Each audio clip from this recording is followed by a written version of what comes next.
One. Ha!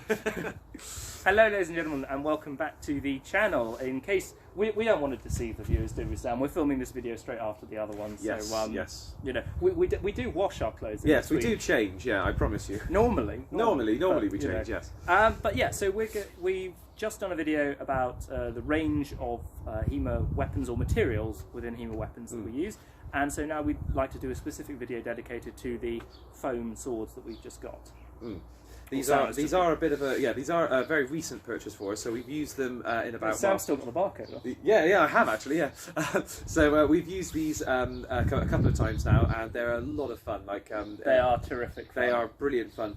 And HEMA should be fun. Yes, it definitely should be. I think we've got to stress, these are a very nice way to come out of lockdown back into HEMA, because they do have weight to them, but they're nowhere near as heavy as the other trainers that we use. Go on, just power through.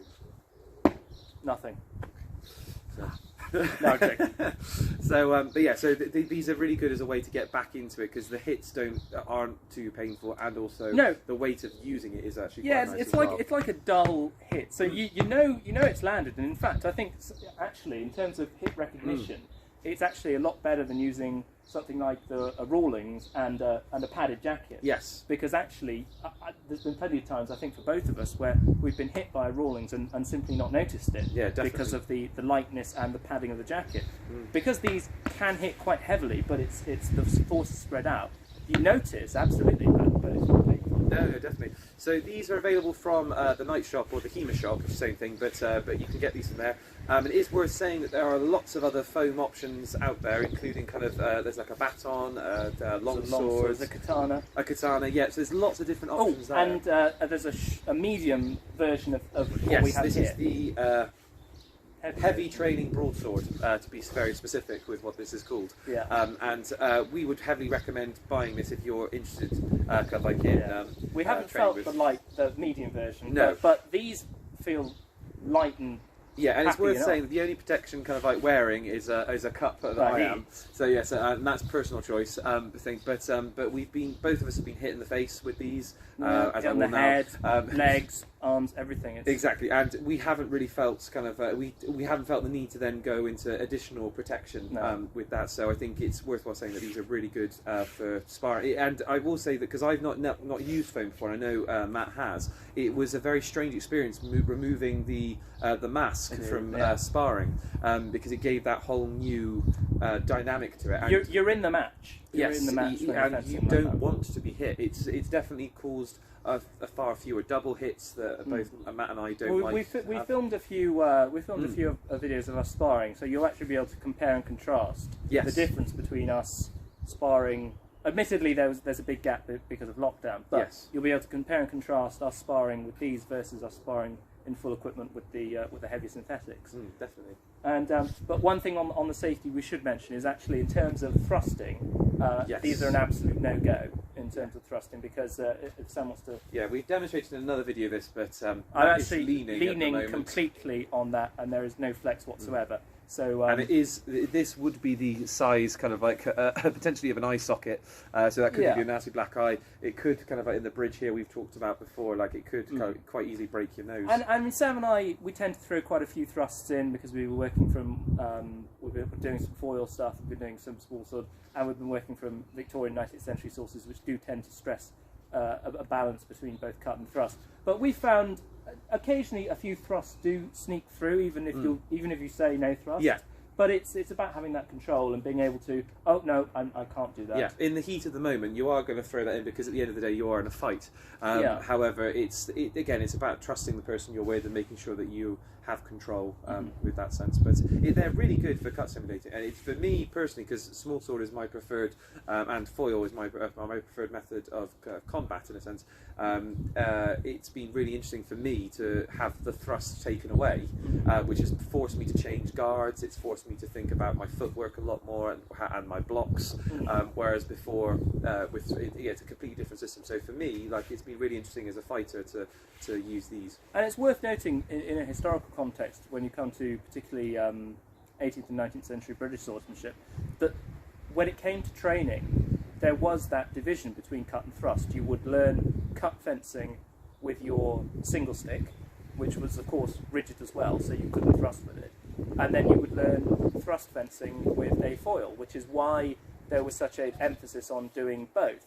I mean, now in modern HEMA, you can, because we have flexible simulators, you can do cut and thrust with the same tool.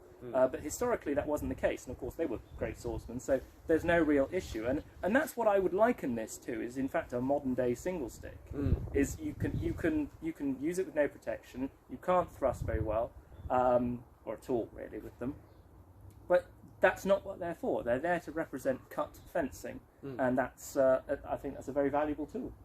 I would say for the use of these are purely as a sparring tool. I would recommend, if this is all you can have, then do drill. That's fine. But I would say that as a drill tool, because of how fat the edges are, I think that you would need something more like the Rawlings to develop more accuracy. I think if you could, I think if you couldn't afford anything else, I think these would be perfectly fine. And the good thing about these is because they're very light. They're, I think, about 540 grams, which is actually heavier than a single stick historically. But because the edge is so thick, they do create quite a lot of drag, which means you can't whip these round at the same unrealistic speed that you could do, say, a sport fencing saber or even actually a Rawlings. So in some regards, they do have an advantage when it comes to drill, because they do feel slightly more realistic. But I think, sorry, I've got a seagull looking over us at the moment.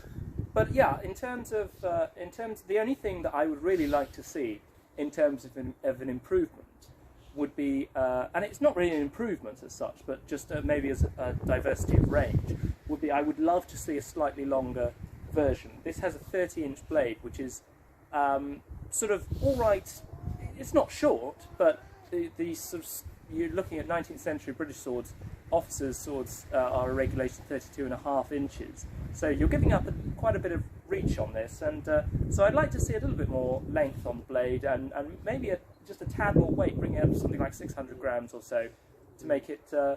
I think that would make it a much more versatile training tool. But they could, as I say, they have a medium one, which is actually shorter than this and slightly lighter than this. Yes. So maybe bring out an XL. Yes. Yes. Which would again be another couple of inches longer and a little bit more heavy.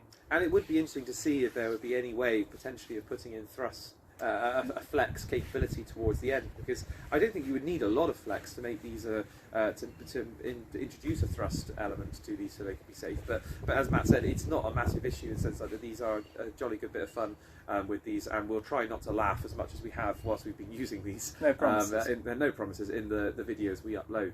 But yeah, I think that kind of brings us to the end of our review with these. But yeah, thank you very much. Sorry, one final point is. The hilt, or the grip, is actually very nicely sort of plastic, moulded plastic, twisted sort of thing. The only thing I will say is the first time we did this, I didn't use a glove, and actually blistered up my thumb something awful, because I'm using the sort of thumb up the back type of grip, which this hilt is perfectly adequate for. So if you are using these, it's probably a good idea to have a light pair of gloves on or something like that, just to protect your hand, because a blister on the thumb isn't a nice thing. It'll take you out of training for a few days. So definitely, just be aware of that. Yeah, something to think about. Again, all down to personal choice of that. So yeah, cool. Well, that brings us to the end of kind of the review. Thank you very much for tuning in, and take care, and see you in the next video. A bientôt.